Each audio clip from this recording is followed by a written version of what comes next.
Hey guys, Miss Womack, and by now you've figured out that I love geometry. I mean, it's close to Valentine's Day. Be my Valentine geometry. I wanted to quickly go over these two to make certain that you'd gotten the work and the information on that so you could check your answers on some of these that they didn't really have too much trouble on these parallelograms. They could find the triangles and use the law of sines, did a great job. And our unit, of course, would be in inches. Again, we're setting up the 20 inches over the sine of 100 is equal to x over the sine of 30. This one, very similar. You do end up getting 31 centimeters as our unit. Don't forget to push the shift key on your calculator so that you see the sign of -1. So actually, when you're pressing those buttons, you would put in 15 first, and then you don't have to, but I start there. 15 multiplied by the sine of 120 degrees. Watch your parentheses and divide by 25. So on this one, we also did in class. Just wanted to leave that work up there just to remind you how we did this one. And again, we used the idea of linear pairs to find this right here. That was our first step. And we subtracted, those two numbers should add up to be the 65 and the 115. They add together to make 180 degrees. And then we moved up to find angle A and we wrote proofs on this one, guys. Remember the proofs? Journal entry number 29. So because the sum of the interior angles of any triangle add up to be 180 degrees, we were able to subtract that 115 and 20 from 180 and get that 45. And then we have an opposite relationship from that angle up there to the opposite side way down there, and which is 15, and we could set up our first ratio and solve for AC. So we did 15 over the sine of 45 right here, 45 degrees. It's going to be equal to side AC over 20 because AC is opposite. We cross multiplied and we find that AC, which is this side from here to here, is equal to 7.2553. We went out 4 decimal places because I just told you that I recommend it when you have multi-step problems. Don't start rounding. And then we kind of just looked at A, B, C as a right triangle, and we decided, most of us in the class decided that it was faster, just to go on over to the right triangle trig problems. And because this 7.255 is actually the hypotenuse, right here, the hypotenuse, HYP, and if Pac-Man eats the angle, spits out the gumball, and when he spits out that gumball, it's our opposite side. And so when we're solving for x, that's our adjacent side. So we could use the law of cosines, and we say the cosine of 65 degrees is equal to adjacent over hypotenuse, x of pi, you multiply. And why do we multiply? Well, it's not just because the x is up high. We're trying to solve for x, and we're trying to undo that equation. And so when we see this problem and we focus in on just this side right here, that looks like a division problem, right? So how do we get the 7.2553 away from the x? We multiply. That's why we multiply. And we ended up with 3.07. It'll round to 3.07. If you had 3.066, I won't split hairs. That's pretty good. Now, so we didn't do this one yet. I'll start it all over. I've been playing with it a little bit. And it looks very similar to the last one. It wants us to find an angle. Measure of an angle is E to D to G. So E to D to G. Way down there, all the way over here. This big, both pieces all together. So you start looking around, and we have two sides. We have an angle. We could do law of sines. We could do linear pair. There's lots of stuff we can do. So we're going to go ahead and get started. I'm going to go ahead with law of sines.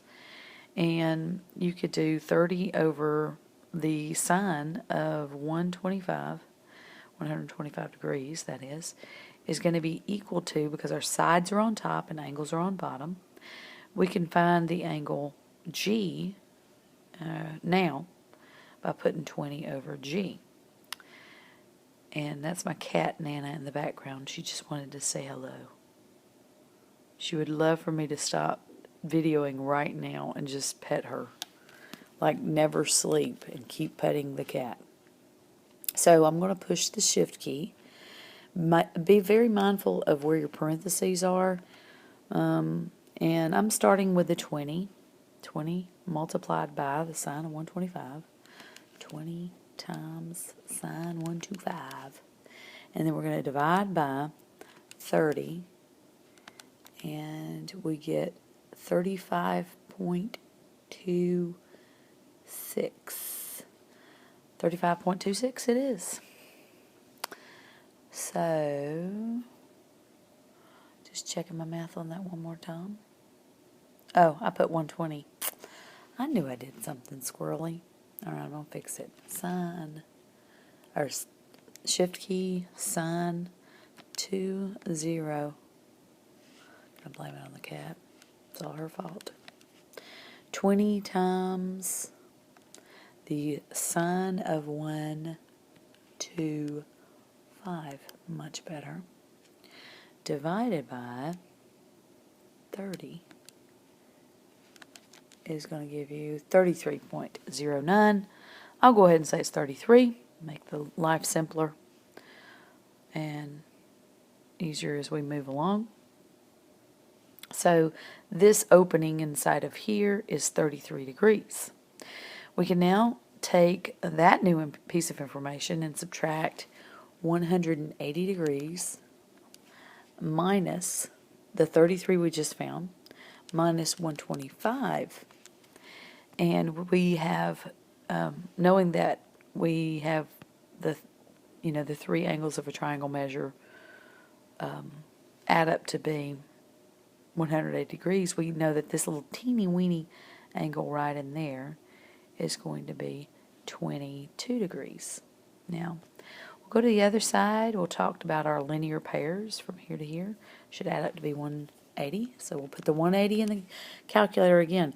If a geometry teacher or anybody teaching geometry ever says, "What's that special number?" just yell out 180. More than likely, you're going to be right.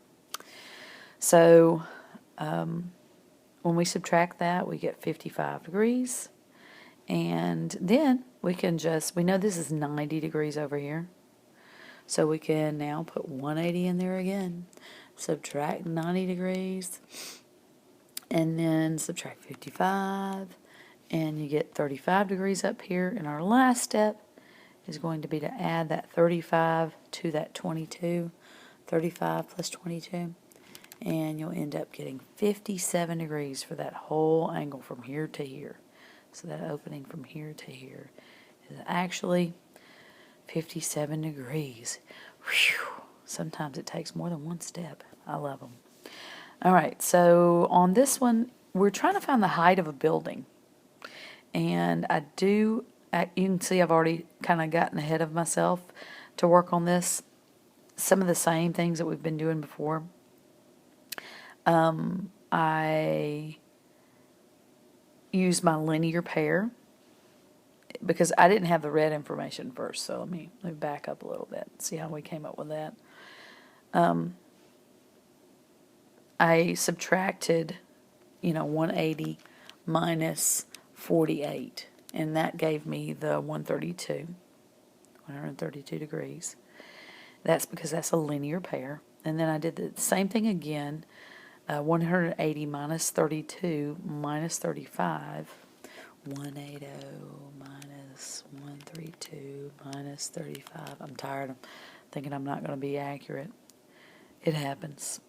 And I get my 13 degrees up there.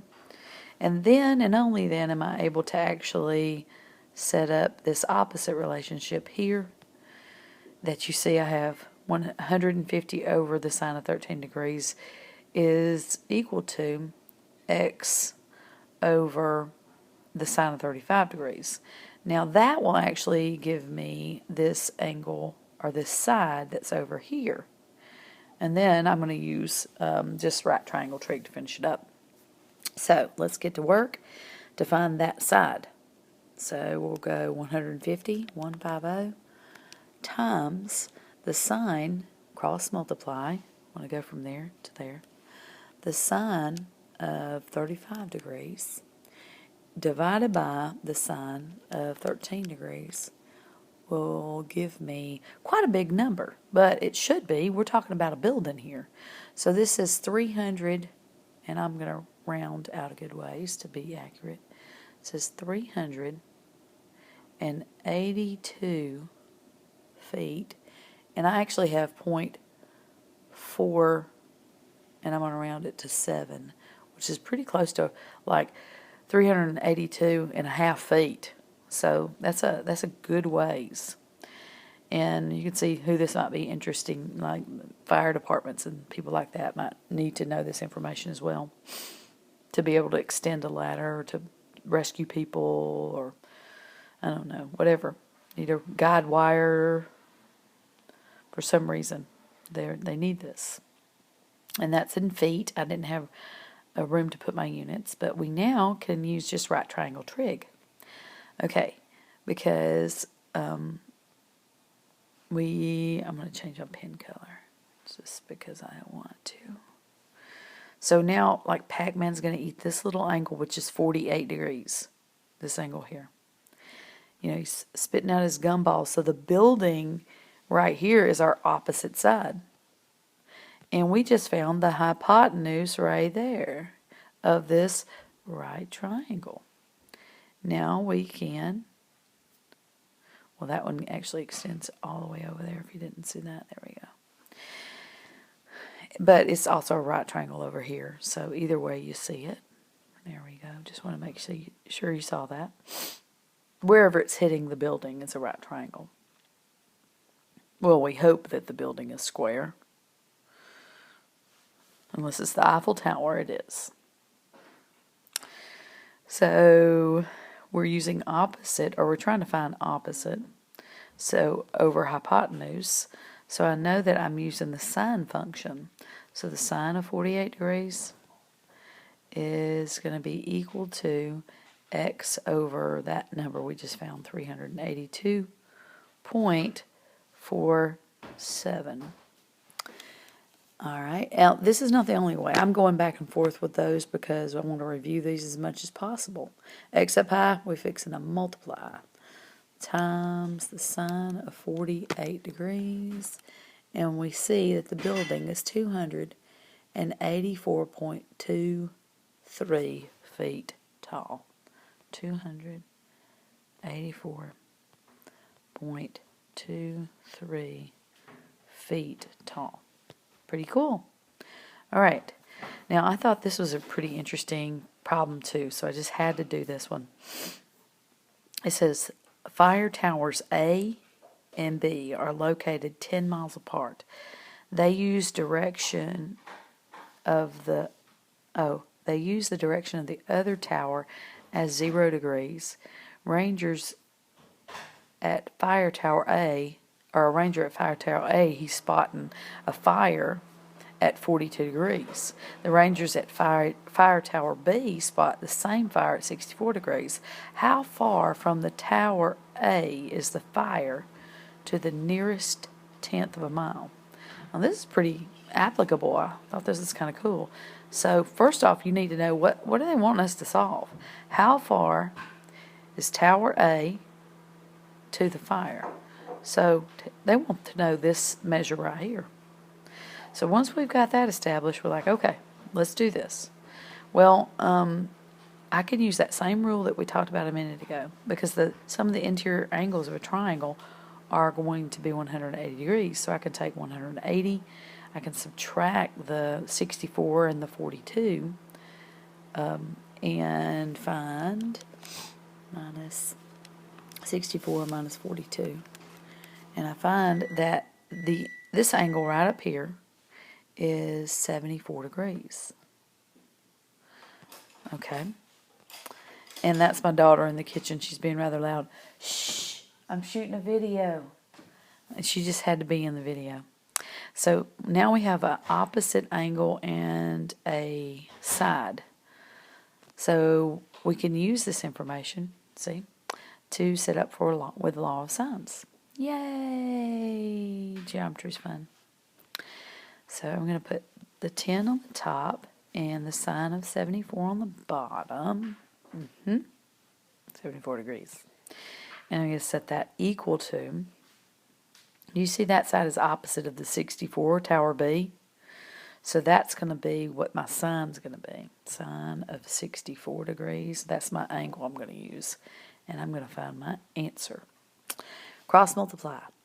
So we want to put 10 in first and then sine of 64 next. 10 times the sine of 64 degrees divided by the sine of 74 degrees equals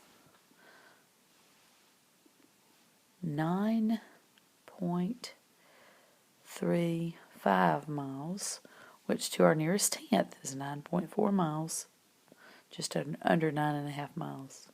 Pretty cool. Let's see if I've got one more. Oh, I do, a tree. All right, so this one's very similar. We're just going to use the 180 rule. So we do 180, subtract 75. That's a linear pair. So this is 105, 105 degrees. Then we're going to do that, the sum of the interior angles of a triangle add up to be 180. 180 minus 105 minus 45, and we get, the wrong answer because I didn't push the 5. We get 30 degrees. So the inside the tree right here, this angle is 30 degrees right up in there. Now we can set up for our law of sines. We put 20 feet, that's our side, over the sine of 30 degrees is going to be equal to, and we're trying to find the height of the tree, so I'm going to move in and find this side first. Which is opposite of our 45 degrees. So we'll go x over the sine of 45 degrees. Here we go. And we'll do our cross multiplication. And we get 20 times the sine of 45 degrees divided by the sine of 30. And that gives us a new measure, which is also the hypotenuse of a right triangle. And that's going to be,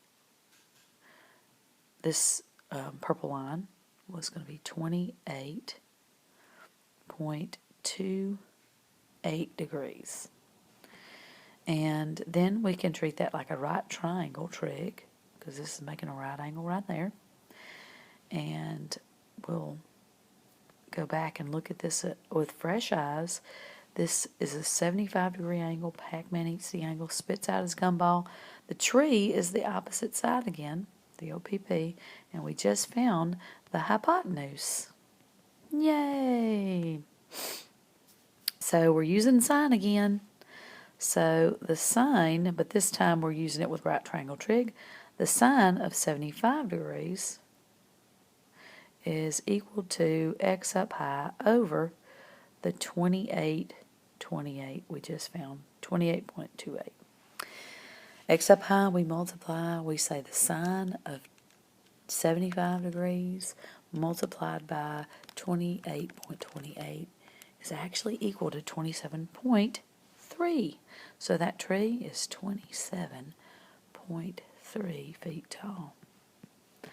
Pretty cool, huh?